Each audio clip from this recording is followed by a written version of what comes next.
From the University of Chicago, and Professor James M. Robinson from Claremont University, who had headed the team responsible for publishing the Nag Hammadi scrolls.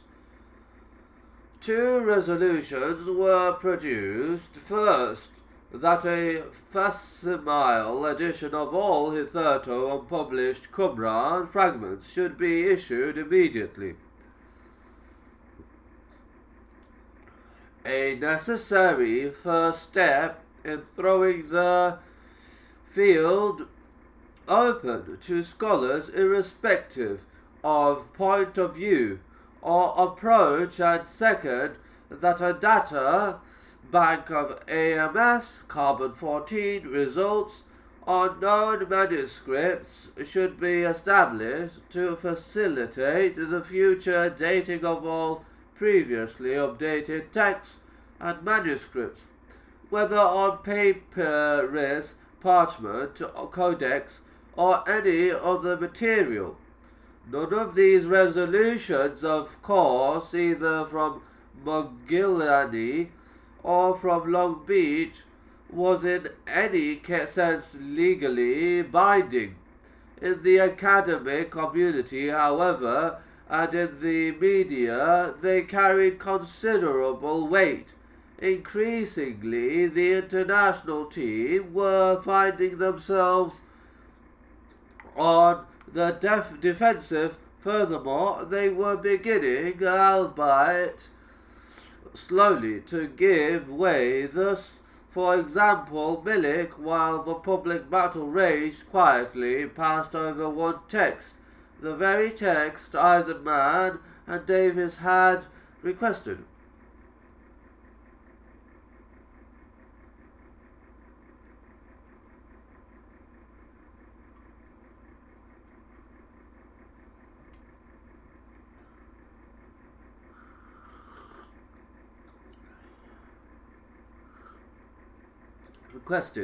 To see in their letter to Strugnell to Professor Joseph Baumgarten of Hebrew College in Baltimore, Baumgarten, of course, who was now a member of the international team, characteristically refused to let anyone else see the text in question.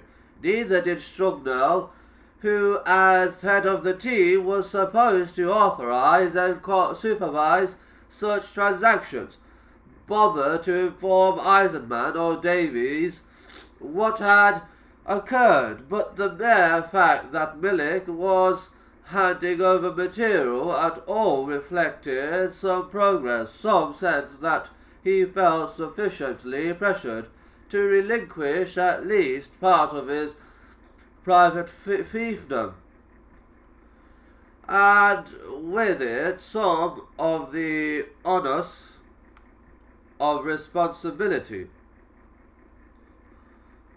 More promising still, Milik in 1990 surrendered a second text, this time to Professor James Van der Kam of North Carolina State University. Van der Kam, in a break with the international team tradition, promptly offered access to other scholars.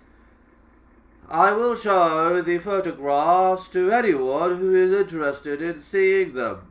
He announced. Milik, not surprisingly, described Van der Kam's behavior as irresponsible. Van der Kam then withdrew his offer.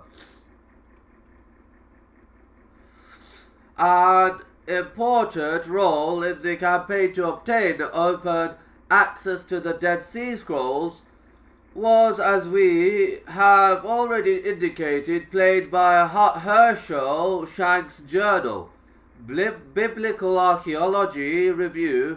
It was Barr that fixed the opening salvo of the current media campaign.